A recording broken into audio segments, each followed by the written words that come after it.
So we are on chapter number 4, and we are working with sentence stress and rhythm.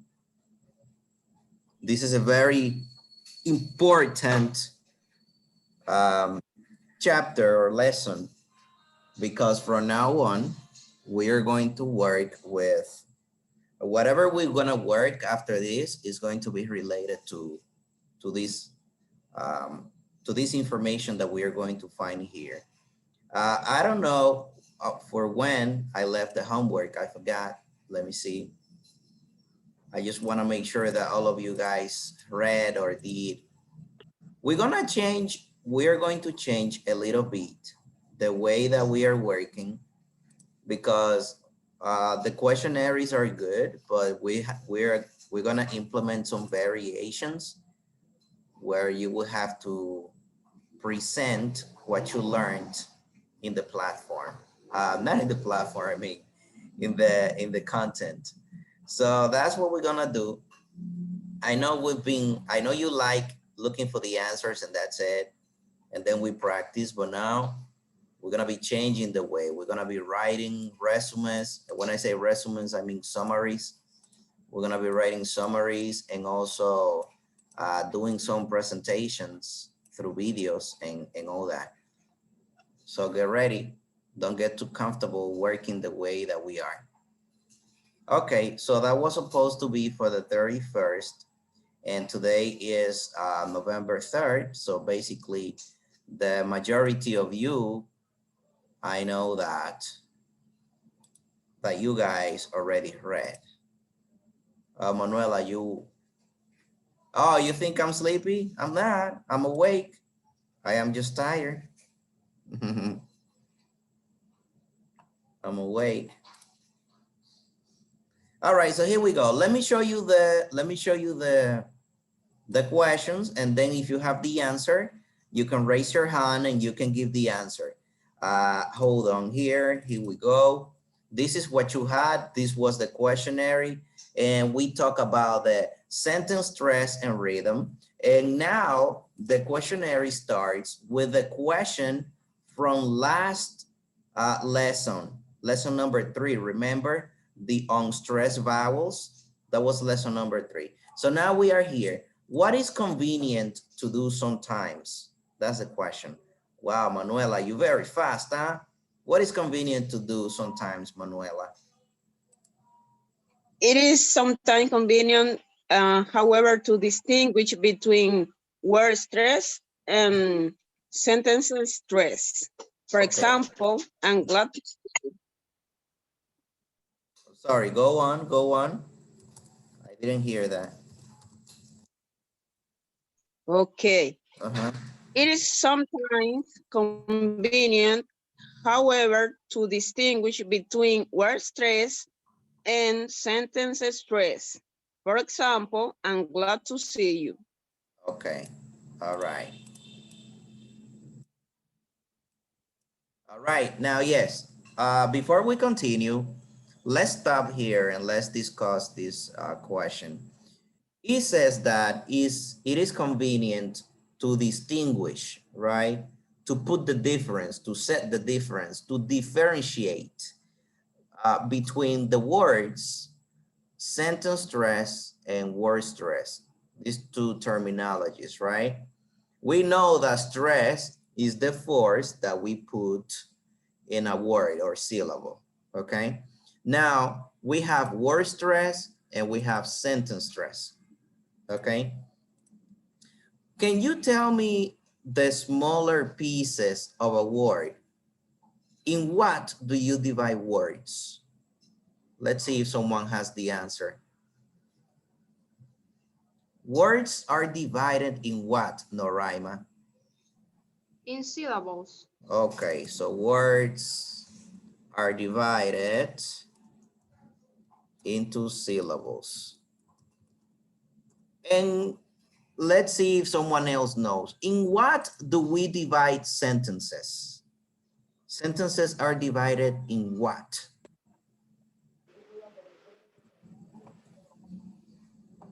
Only Noraima knows this. Oh. On words. Who said that? Magellan. Oh, Magdalene, yes. In words. Don't forget to raise your hand, Magdalene. Sorry, teacher. Right. So, okay, now we have, right? What is the relationship between word and syllables and sentence and words? The relationship is that we make words from syllables and we make sentences from words. So we have word stress, which is referring to syllables, and we have sentence stress, which refers to words. And Manuela gave a sentence where she said, I'm gonna put it this way, okay? She said, I am glad to see you. I think that's what she said, okay? So as you can see, this is a sentence, okay? Now I'm going to give you a word. This is the one that we study, right? English. So English is a word. And I'm glad to see you is a sentence. Now, we have seen so far that there are rules for the pronunciation in words, okay? And we have learned that in one word, we have a syllable that sounds more than the others. How do you call the syllable that sounds more than the others? Do you remember the name? Catherine. The stress syllable. The stress syllable. So the stress syllable is the one that sounds more. Now, in this word that you see here, this word, we have two syllables, okay? We have English, and we said that we have two syllables because of what? How do you know that we have two syllables in this word? Let's see if someone knows. How do you know, or why do I say that we have two syllables in this word here? What do you say? Who is this? Marlon. Because of the sound. Okay, which sounds? Which sounds? English. Yes, but you have many sounds over there. Do you know? So what is the specific sound that tells you that we have two syllables in there? That's not only to you, Marlon. That's to everybody. That's to everyone. I don't know. Do you know, Magdalene? Do you know that? Repeat the question, teacher, The please. question is, Yeah. is that you, Ramsey? Who is it? Sorry.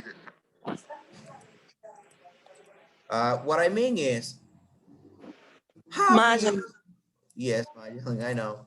That this is, how do you know that we have two syllables? And one person said, Marlon said, because of the sounds. And I say, yes, that is true. But which sounds? The vowels. Oh, the vowel sounds, okay? So be careful, one syllable at the end in the deepest definition, it is as a vowel sound. That's a syllable. Okay, so here we are. Now, let me tell you, we have two syllables, but there is one syllable that sounds more than the other, which is the stress syllable. Which one is the stress syllable in English? That's a good question, eh? Which is the stressed syllable in the word English, Berjoris? I think it's in English. Which one is it? Sorry, you said English.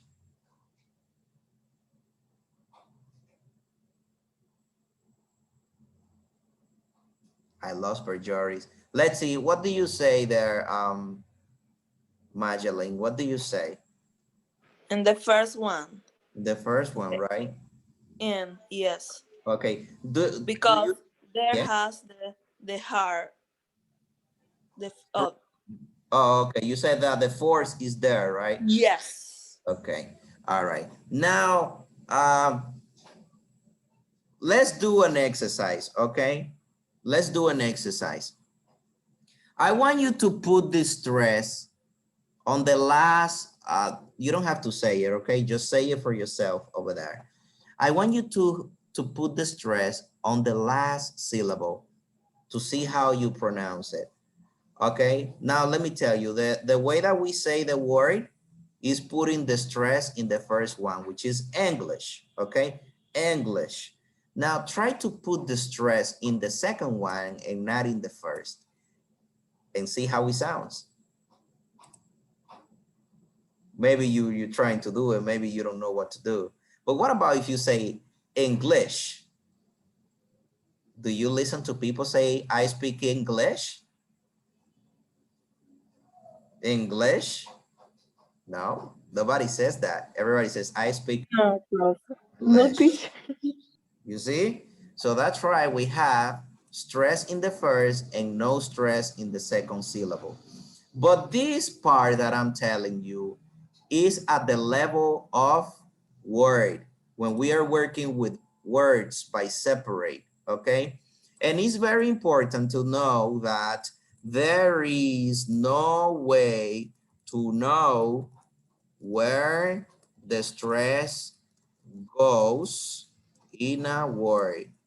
And when I say word, I'm talking about syllables. Don't forget that.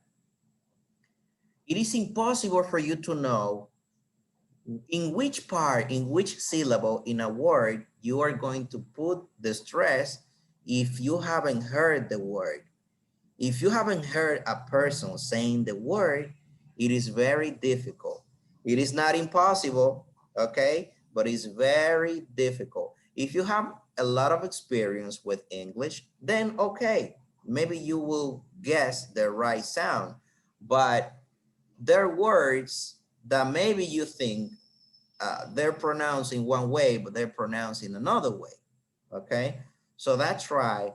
It is impossible for us to know it.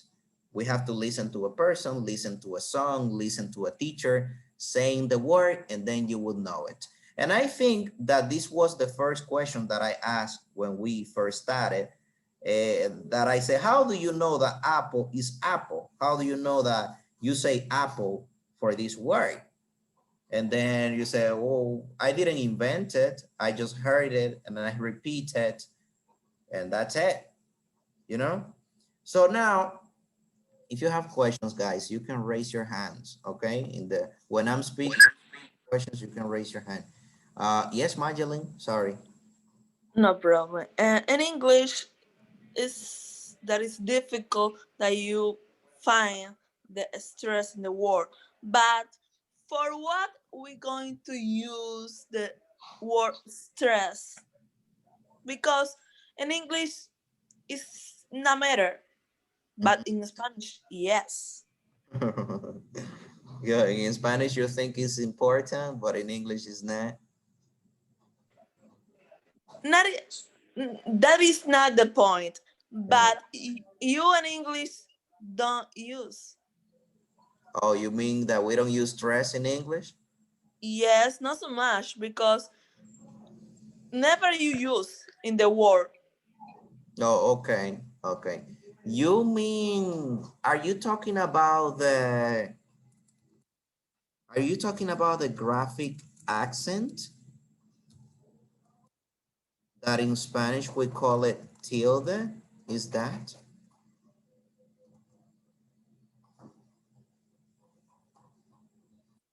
what you're talking about? Yes, it's not the same word stress. No, it's not. I'm confused. Ok, ahora yo me voy en español, déjame explicarte un poco de español.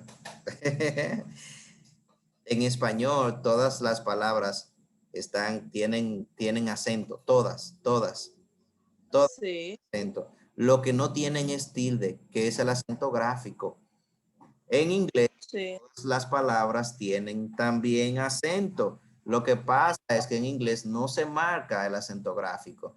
Porque exacto. en español hay palabras que sería un caos si no existe el acento gráfico. Por ejemplo, que se llama TIE, de verdad. Ejemplo, esa palabra, mira esta palabra, ¿Sí? yo la estoy escribiendo. Ok. Mira la misma palabra y ¿qué hace la diferencia? El acento. Oh, entonces tenemos la primera, ¿verdad? Publico, como yo publico, tú publicas un libro. El Sí. el público se enloqueció cuando vio a Chayanne cantando en el escenario y Alberto publicó el libro la semana pasada. Ese es el problema que hay en español, por eso es tan necesaria el acento gráfico, pero todas las palabras, todas en español, independientemente de si tienen acento gráfico o no, tienen acento. ¿Por qué? Porque existe una sílaba tónica en las palabras. La sílaba tónica, que es de tono, es que te dice que esa es la sílaba que suena más que las otras, aunque no se marque gráficamente. Y en inglés también pasa lo mismo. Ok. Sí, por Entonces, ejemplo, sencillo, mira, tenemos la palabra aquí en la 7. ¿Cómo se dice esa palabra ahí? content Tú dices content. ¿Y qué tal si yo digo content? sería otro. Oh, entonces tenemos la palabra many. ¿Y qué tal si yo digo many? Tenemos problem. ¿Qué tal si yo digo problem? Ya yo estaría casi hablando francés. Problem. Sí. Ok. Tenemos también. Entonces, Ajá. el word stress es eso directamente, porque ahí era que estaba confundida. Está bien, déjame seguir en español.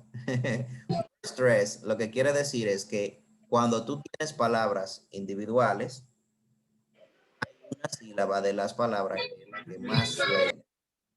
Entonces, si tú das la entonación o le pones el acento, cuando hablamos de acento no estamos hablando de tilde, estamos hablando de fuerza a una sílaba. Cuando Ok. pones el acento a la sílaba incorrecta, entonces tiene problema. Por ejemplo, en español tenemos la palabra café, que aunque es una palabra aguda, que tiene la tilde al final, la tiene. Si tú dices café, aún en español la gente se va a confundir porque pusiste la fuerza donde no iba. Perfecto. Sí, por ejemplo, la palabra hola. La palabra hola tiene dos sílabas. O, la. Todo el mundo dice hola. ¿Qué pasa si tú dices hola? Le pones entonces la fuerza al final. Todo el mundo se va a quedar raro porque no es así que se pronuncia la palabra. Se van a quedar, ¿estás relajando o qué es lo que está diciendo? Hola, nadie dice hola, dice hola.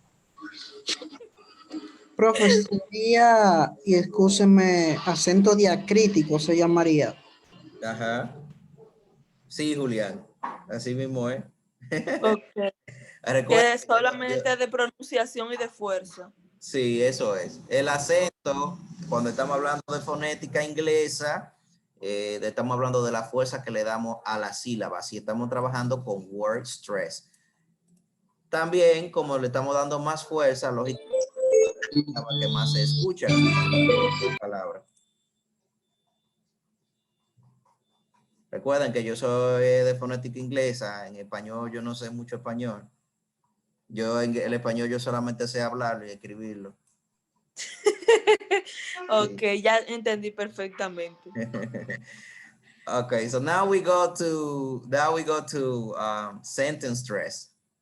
If in word stress we are working with syllables, in sentence stress we are working with words. Okay, so this means that if you say I love you, there is one word that sounds more than the others in here. There is one.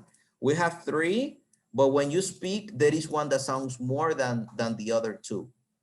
And this is what we call sentence stress. Now, it is possible for you to know which words have stress and which words don't have stress. Here, yes, but in the first one, no, okay? And this is what we are going to learn now here, which words are stressed and which words are not stressed. When we say stress, not stress, we are talking about which words have force and which words don't have force when we speak. So now we're gonna go to the second question, and the second question says, what did lesson 3 point? What did we see in lesson number 3? Oh, I see. Victoria.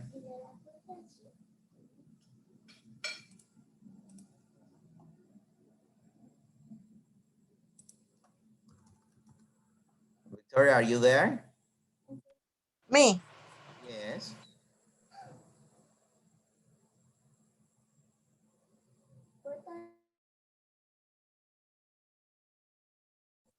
I guess, Victoria, if you're talking, your microphone is off. Oh, I'm sorry. Oh, my God. So I was saying, in lesson 3, it was pointed out that there is a great deal more difference between stressed and unstressed syllables in English than in most other language. Right, right, right. You know what this means? English is a language that has a lot of stress. And the difference between stress and unstressed is very noticeable in English. Other than languages like Spanish, French, German, you know, like in Spanish, when we speak, we don't stop.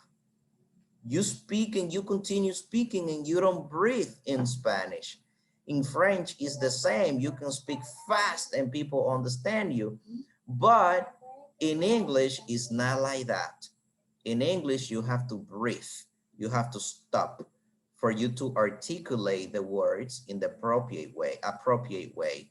Uh, I don't know if you have ever tried to speak English the same way that you speak Spanish.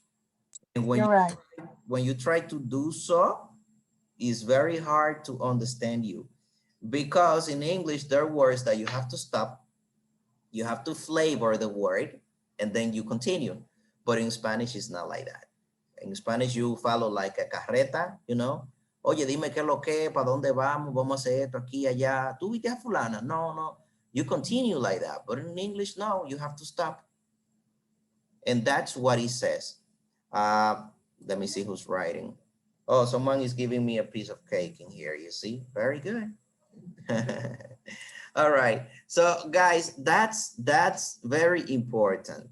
If you want to have a good English, when I say good English, I mean if you wanna sound like you really know how to speak English, you should consider from now on speaking slower. Not slow, of course, like a robot, no, but speaking slower, taking your time to produce and articulate the sounds and breathe and stop whatever you have to stop. If you do so, you're gonna have a better English. And there is a question here, of course, that is gonna tell you that as well. I'm trying to go ahead, huh? I see. All right, question number 3. What happens with English pronounced with such a rhythm? That's the word, rhythm. It's a difficult word because as you can see, there is only one vowel and so many consonants together. Rhythm. Okay, we're gonna repeat them. And I don't know if Eliani, Maria Isabel, Adrian, Haseli, or Dameli, or Annie, if these people are here. I don't know if you're there. If you don't raise your hand, I'm gonna believe that you're not there. You know? Okay, so 2 people raise hands. I'm here, teacher. Who is you then? Who is you? Maria Isabel. Oh, okay. Did you do homework, Maria? Yes, teacher, I send it to you. You don't raise your hand. Are you sick? My internet was not so good, but Uh, I'm gonna raise my I hand. I understand. I understand. Don't worry. So we're gonna give the opportunity then to Marlene Genao. Marlene, you go. Yes. Okay. Sorry. That English wouldn't be understood, teacher. Yes. You see, rhythm, actually rhythm. I don't know if you heard the song. This is the rhythm of the night, right? So rhythm is the way that you speak, is the way you pronounce words, is the way that you use English. So imagine, that's why we have problems, right? Imagine we are Spanish speakers. As I said, we're Spanish speakers. And now you're trying to apply the rhythm that you use in Spanish to English. You're going to have a problem then. You're going to have a very heavy accent. People from Mexico, for example, I don't know if you have heard Mexicans speaking English. I don't know if you have heard Indians speaking English, right? Uh, they have a very heavy accent. You know why? Because they try to speak English the same way that they speak their mother tongue, their mother language. So let's try to avoid using the same rhythm that we use in Spanish to apply to English. That's what he says, okay? And don't forget, rhythm is the way that we say something. All right, so we go to question number 4 and we say, here says, you know, when you want to speak English in a very good way, as I mentioned before, there are many points that we have to take into account. And here, the book gave 5 reasons, 5 parts of the problem of having a very good speech, of speaking English good, as we say. So let's see if you found some of the critical points there. Oh, I see Maria Isabel, you there? Yes. Yes, teacher. So the number 4 says the number 1 is giving proper emphasis to stressed syllables and making them recur regularly within a thought group, Right, weakening unstressed words and syllables, and obscuring the vowels in most of them, organizing words properly into thought groups by means of pauses, blending the final sound of each word and syllable with the initial sound of the one following within the same thought group, fitting the entire sentence into a normal intonation pattern. right, right, very good. Now, Maria Isabel explained the 5 parts of the problem of having a good speech. Speech is your English, the English you have, the way you speak it. That's your speech. Uh, Now, she mentioned 2 important words. Maybe you didn't pay attention to them because she said many things, but she said that we have to make pauses. Pauses, you have to pause, you have to stop.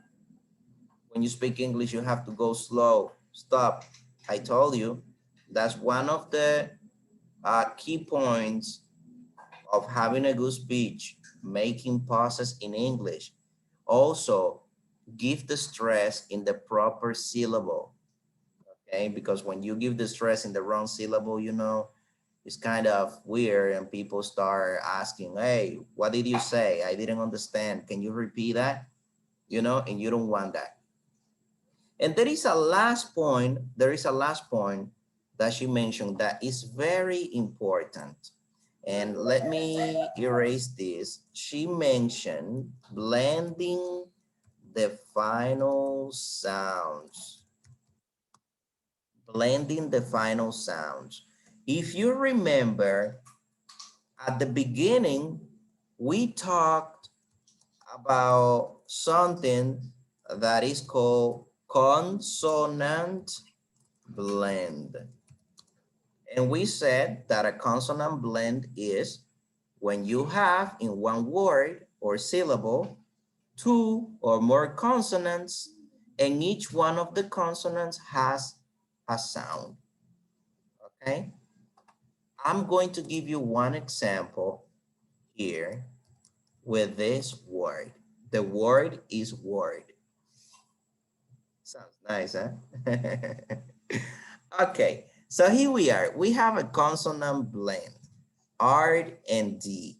But if you forget to say the D, remember that you're gonna say word, right? It's not the same as word. But if you forget to say the D, not the D, sorry, the R, then that would sound what? What? Because remember the short sound, huh? What? So basically, you have to make sure that you avoid that. But I'm gonna give you another example, very different. Many people have problems saying these words and making the difference between them, okay? Here, we know that this is word, word, word, right? But what about the second one? Many people pronounce it the same way. But here you have to understand that the R sound is not present. So this is weld, weld, weld. Can you listen to the difference between word, word, and weld? They're pretty different. You know why this happens? Because of the final sound. You see?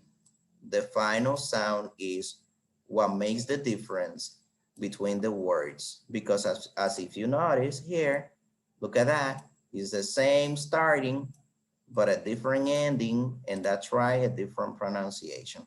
Let me see, there is a person writing here. Oh, that was Marlon cracking a joke with si sonribo o son nine, the rhythm of the nine. I see. Consonant, guys, sorry. Yes, someone is raising hands. We have Victoria, and then we have Madeline. No, I didn't. It was Oh, before. okay. Do you have a question, Madeline? No. Oh, okay. All right, so then we continue. We'll go to next question. And the question says, how many kinds of words are there? How many kinds? 1, 2, 3, 4, 5, 6, 7, 8, 9, 10. What do you say, Maria Isabel? How many kinds? We just have two classes, Okay, so we content have, words and function words. very good. So we have two kinds, two classes, two types, content and function. Now, can you give me, question number 6, can you give a definition for the kinds of words? I mean, what are, not what they include, okay, because we have that question here, but what are content words? Not which are. Are you talking to me, teacher? No, I'm To talking to, Maria? I'm talking to everybody. Annabelle, Okay. Annabelle has the turn now. So content words are the words that have meaning in themselves. Okay, very good. Do you have function there, Annabelle? Function words, what are function words? The function words are the ones that have little or no other than the grammatical ones or the idea that they express. Okay, all right.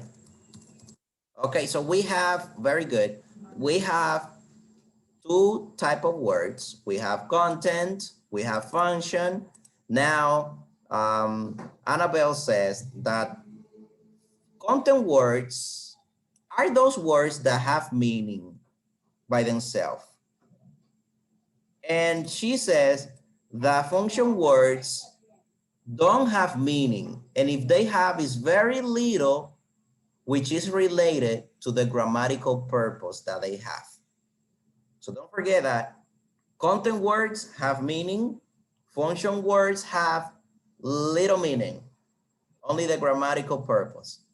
Now, it's very important also that you know that content words are stressed. All content words are stressed. And the function words are unstressed. Okay? So make sure that you take your notes. Maybe you saw it there, but take your notes. Content words are stressed. Function words are unstressed. Whenever you have a content word, it sounds more than the unstressed words that are function. Okay, you see? Okay, now we need to know, yes, Marlene, you're circling the screen, huh? Now is Sorry, teacher. that's okay, don't worry. We'll see now what they include, because for you to know which is which, we will have to learn the grammatical names of the words. So what is it included in the content words? Let's see who's raising hand here. Yes, I can see everything. Let me see. Guys, I know that many of you don't like to talk or speak English, but don't worry. In the next assignment, I will make you talk. You will have to do a Flipgrid video. I'm gonna make sure I put it like 3 minutes so I can listen to you speaking. Don't worry. I will make you talk. Yes, I That will. that sounds like an obligation. Are You you in explain that are you English? in English 6? Yes. You know why I'm saying I You see, I remember. will? You know why I'm saying I'm going to make you, because if you don't do it, you're gonna lose your points. Oh my goodness. So it's going to be like English Oh, conversation. obligated. I'm just kidding. I'm kidding. Yeah, I see everything, Marlon. Okay, guys, so here we go. Let's see. Who raised hands? Annabelle only? Annabelle, what do you say then? What do you have in content words? So content words include nouns, verbs, adjectives, adverbs, demonstratives, and interrogatives. Okay, let's see then. Wow, you going very fast, huh? Nouns, verbs, adjectives, adverbs, what pronouns? Interrogative, you said, and also demonstrative. And demonstratives. Well, okay. So here we are. Oh, what's going on here? Okay, so here we are. Whenever you see in a sentence, of course, in a sentence, okay? Whenever you see a word of this nature, which is any noun, any name, listen, whatever it has a name is a content word. Fan, man, woman, children, dish, plate, computer, radio, telephone, anything, car, bus, train, plane, Maria, Jose, Juana, all of them are content words because there are names. So they contain meaning. You have a definition for that. So later, I will give you an example. I was gonna give it now, but let's go to the function words, but don't forget, these are the main ones: nouns, verbs, adverbs, adjectives, interrogative, and demonstratives. Uh, Catherine, do you want to say what function words include? One second. It includes articles, Yes. simple prepositions, personal pronouns, possessive adjective, relative pronouns, common conjunctions, One used as non-substitute, verbs used as auxiliaries, like the verbs to be, have, could, can, may, might, should, do, will, must, and others. Okay. Well, I took a list of what Catherine said. So we have articles, we have, how many type of articles do you guys know in English?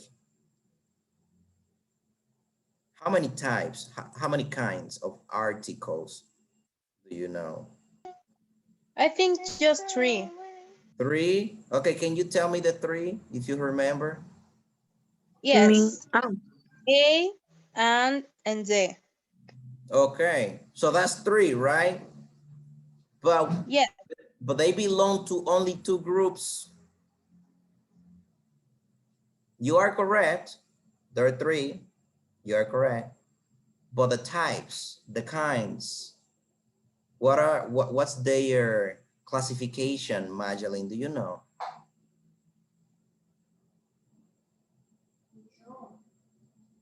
Sorry, no.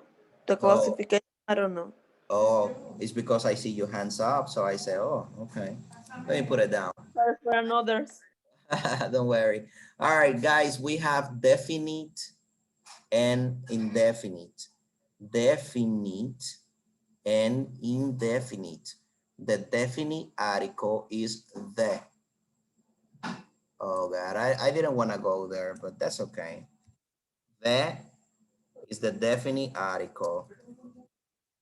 And we have what Victoria said,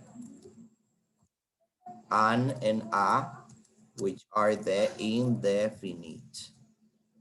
And I'm gonna tell you something very quick. I'm gonna make sure that we finish at 8, because I'm tired of being on the computer. What are you doing, Victoria? So yeah, I just wanna, underline. yeah, Right. So ignore that. that's okay. So we have the as definite article, and we have a and an as indefinite. And I'm gonna tell you a joke, okay? I'm cracking a joke right now with this. If one person tells you, do you, this is for the girls, do you have boyfriend?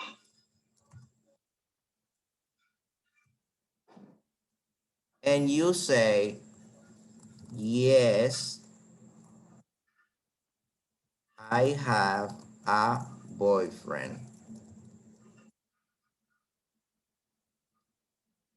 How many boyfriends does that person have? just one. How do you know? Because it says a boyfriend. And a boyfriend is how many? Just one. And why didn't the person say I have one boyfriend?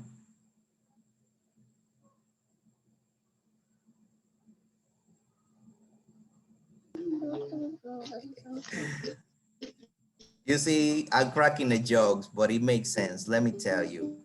The word a and an doesn't have a number. It is indefinite. You don't know how many.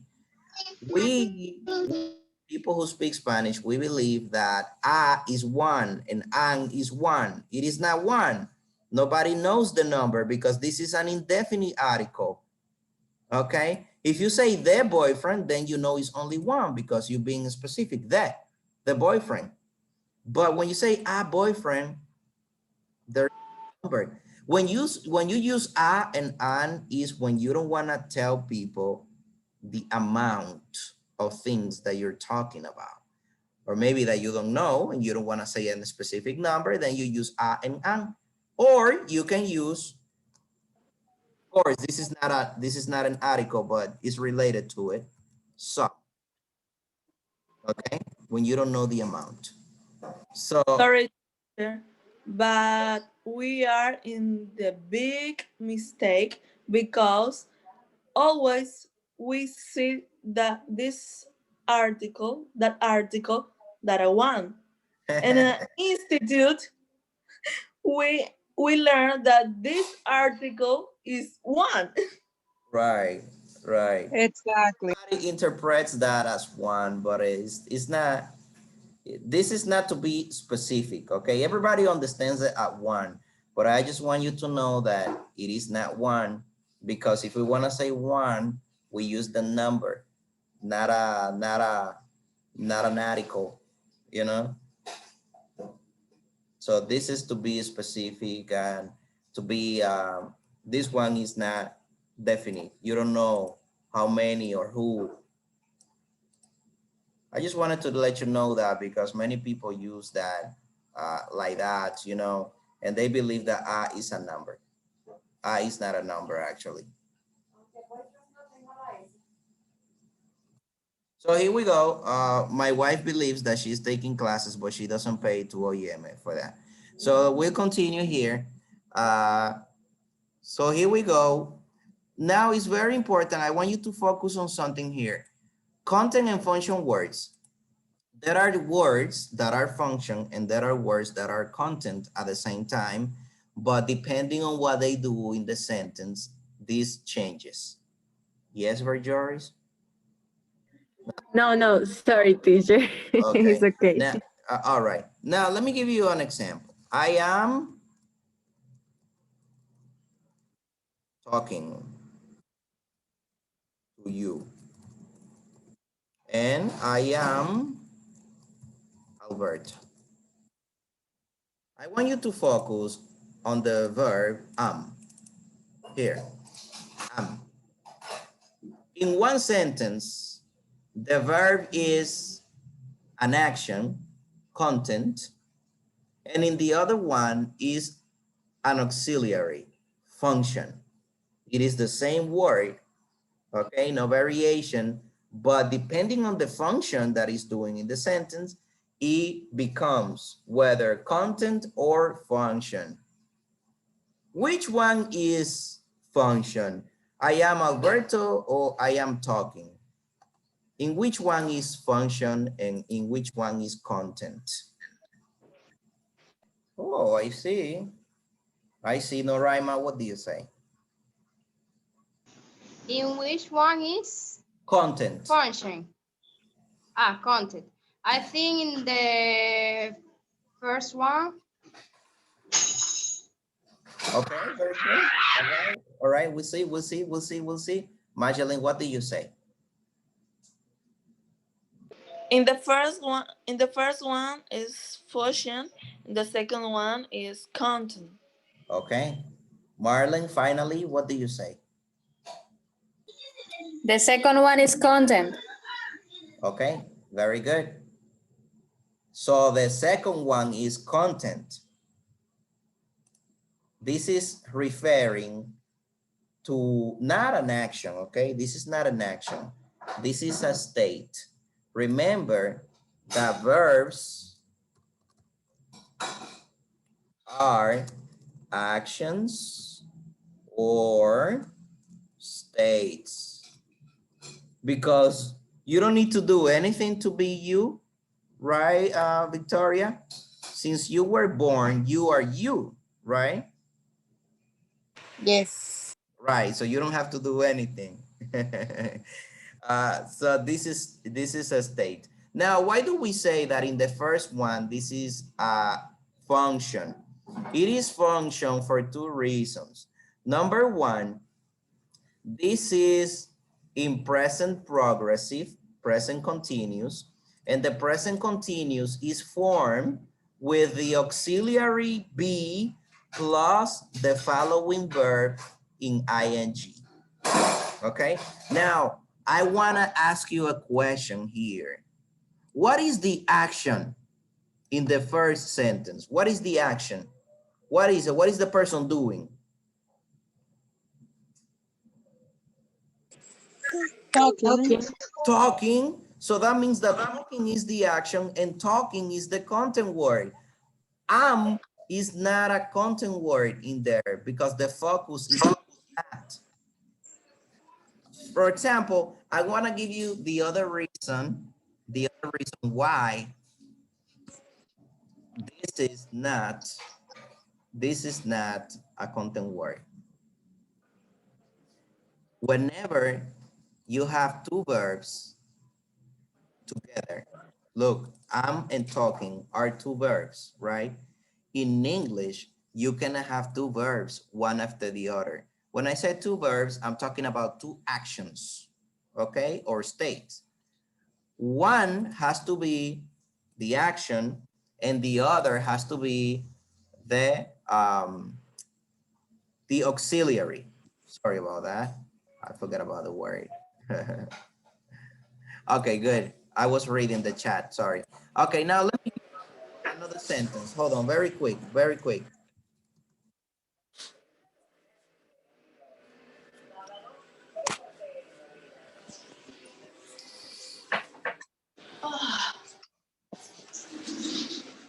Okay, now you have two sentences. We have sentence number 1 and sentence number 2. I want you to focus on this verb, have. You see? Have. It is the same word, no changes, but we have it in different sentences. Now, which one is content and which one is function is the question. Maria Isabel de los Santos de Jesus. Me, teacher. De Jesus. los Santos Martinez, teacher, Right. sorry. So the first one is function words and the second one is content word. The first one is function words because it has an auxiliary and also have after the auxiliary have a verb. Mm-hmm. Mm-hmm. And you, as you know English already, you're supposed to know in which tense, in which time this sentence is, right?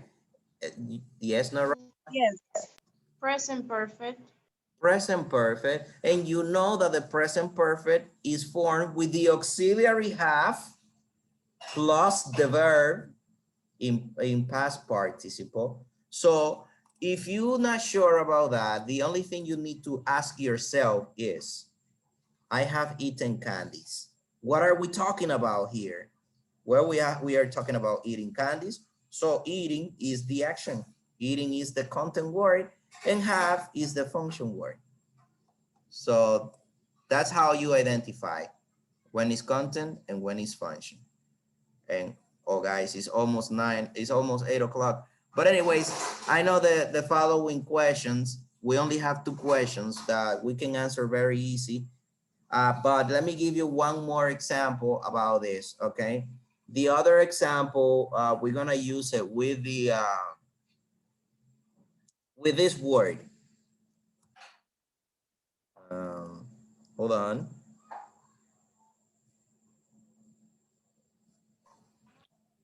Teacher, one Yes, question. yes.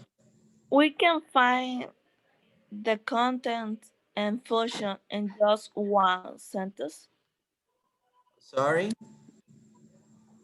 We can find the contents and function in one sentence. Oh, very, very good question. Okay, look at this.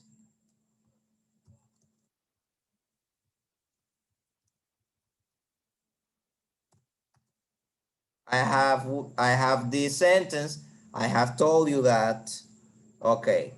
Which is the first content word that you see in there? Anybody, just look at the sentence and tell me which is the first content word that you see.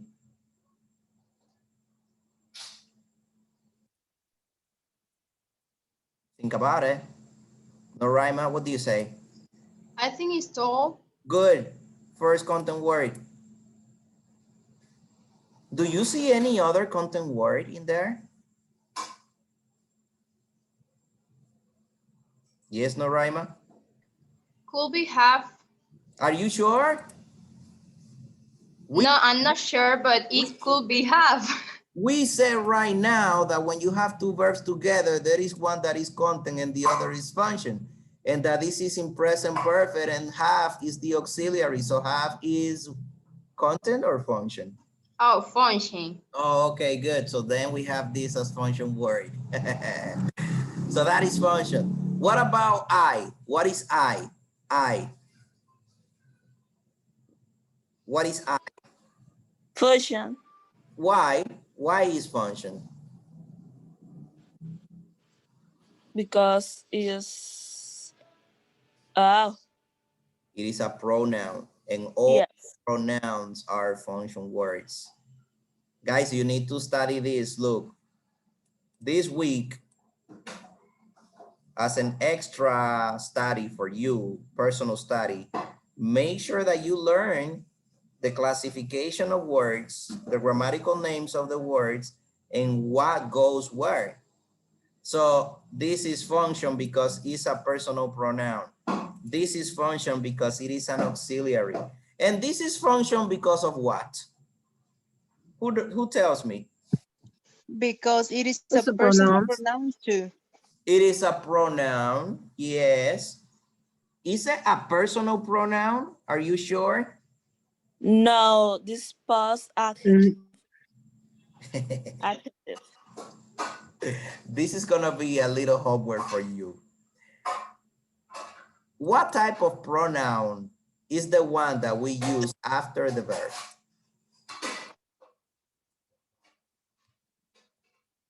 What type of pronoun is the one we use after the verb? Let me fix. Teacher, I know, but I forgot what is the name. And why didn't I? Complementary is something of You're almost there. Many people call it complementary, but that's not the real name.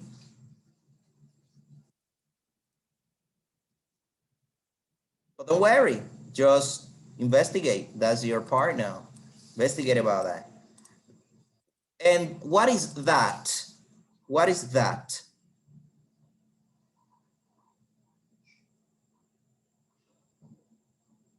That is a relative pronoun. Yes, you know why?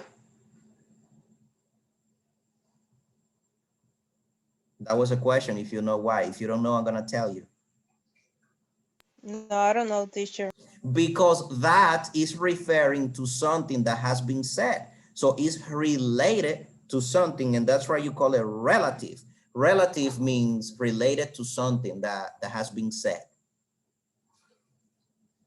And relative pronouns, of course, are function. We said it already. All pronouns are function words, all of them. And But that's the it. you in this part is not possessive possessive adjective. Which one? A you. And the, Remember, remember that when you use possessive, you need to say what you possess or what the person possess. Are we talking okay, okay. about You're possession right. here? No. Oh, okay. Very good then. Okay, so here we go. Let me ask this and let's finish the meeting because we've been here for 1 hour already. So which are the 10 words that we use the most in English? There are 10 words that in English that we use the most. And in any conversation, any sentence, any big sentence that you say, and every day when you speak, you use those words. Noraima, what do you say? There, we, to, of, and, a, in, that, have, and die. Yes. You know which is the one that I believe that we use the most? You know which one out of the Which one? Oh, out I of the think 10? it could be there. Yes, that's one. That's there are three. There are three words that we use, Oh, three. and there is one of them. And then Okay, it later, could be yes. that. Uh, It is one. Go on. But Joris is gonna tell you. Okay. no, no, teacher. I want to tell you what is the type of pronouns is the one we use after the verb. Oh, you investigated already. You cheating with Google, huh? I Go, said before, I go, know teacher, but I don't remember the name, but now I can remember. go on. Complementary. Is yeah. Is that the one? Is complementary pronouns. Is pronouns of objects, objetos, algo así. Ah, uh, guys, she got it. I'm gonna tell it. I'm gonna give it to you, okay?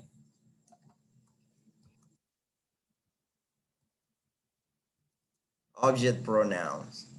That's what it is. The, Oh, the one that I you use, the one that you use after the verb is object. The one that you use before, which is the personal pronoun, the real name for the personal pronouns is subject pronouns. That's the real name. So personal pronoun is exactly. there you go. There you got it. So object pronouns is, for example, no, I'm not gonna give you that example because I don't want to extend the class for so long. So I'm gonna leave it there. Next week we're gonna talk about that again.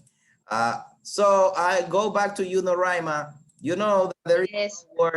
one word that we use a lot. You, you know that human beings are selfish since they are born. Okay, and when I say selfish, I'm talking about egocentric.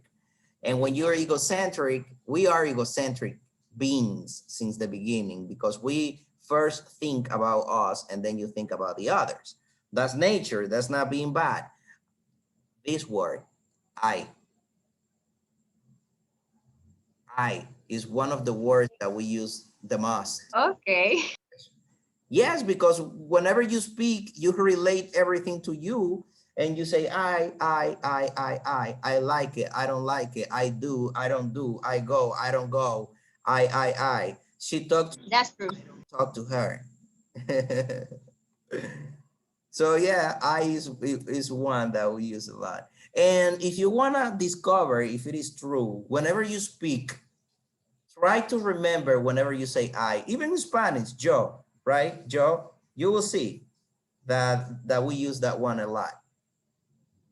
So last question, we gave it already. We have it already. You don't need to look for it. I'm gonna give it to you because we talk about them already. Obscure, obscure. If we are talking about stress, if we're talking about stress and on stress, which one do you think that is related to obscure? Which one, stress or on stress? What is obscure? Obscure comes from black, What? from obscure, from weak. Obscure, oscuridad, oscuro, oscurecido. Oh, oh, I got it. Right. If we're talking about sounds and force, and you say obscure, are you talking about stress or on stress? What do you think, Joris? I think is on the stress. That's what it is. Something that is obscure doesn't have a lot of color, right? If it doesn't have color, it doesn't have sound. If it doesn't have sound, it doesn't have stress. So obscure, what are the words that are obscure? Obscure means those words that don't sound a lot. The words that are normally obscure. And when I say words, you know that the question says verbs, okay? So what are the verbs that are normally obscure? We said it already. What are the verbs that are function? Who tells me? What are the verbs that are function words? Because remember that all the verbs are content words, but there are all the verbs that are function How do you know them? We talk about that for a long time, huh? What are the verbs that are function words?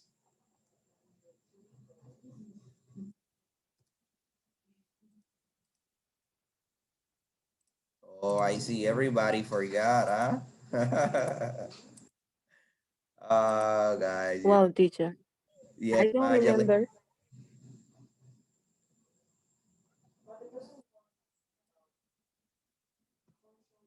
You forgot about I have a daughter and I have I have been here. You forgot about that? Don't you Oh, don't you remember that verbs can be function and verbs can be content? If they are an action or state, all of them are content. But if they are an auxiliary, they are function. So verbs that are normally obscure are the verbs that we use as auxiliaries. The one. But everyone or just that you mentioned? Remember that there are only a few verbs that are auxiliaries. Not all the verbs are auxiliaries. We have the verb to be, have, those are the ones that we normally use. And we have modal auxiliaries like could, would, For that I ask you. must, etc., etc., ought to. All of those are auxiliaries. You know why? Because when you use them, when you use those words here, you don't use them alone. You use another verb next to them. So that's right, there are auxiliaries too. Because you say, I would. You would what? I would go, I would eat, I would sleep, I must. You must what? I must do homework, I must give you the money. I could. You could what? I could dance, I could sleep, I could share, I could cry. You see, you don't use them alone. You need a verb next to them. So that means that they are function words because they need another word to make sense, to have meaning. And that's it. We can't be here speaking the whole night about that, but the time is limited. You guys are hungry. I am too. And we need to do some things else. Teacher. I'm here. I know you lost me. My connection Uh, is not working good. oh my God. I send you my homework, but I send you so late because I forgot. And when I tried to do it, the platform was tell me a mistake, and Yeah. I had to do it on email. Oh, I saw it. Yes. I mean, I saw it, but I haven't revised it. You sent me like 10 different homeworks. I had a nightmare with your name already. Sorry. No, you didn't listen to that. That's better. Oh my God. Okay. No.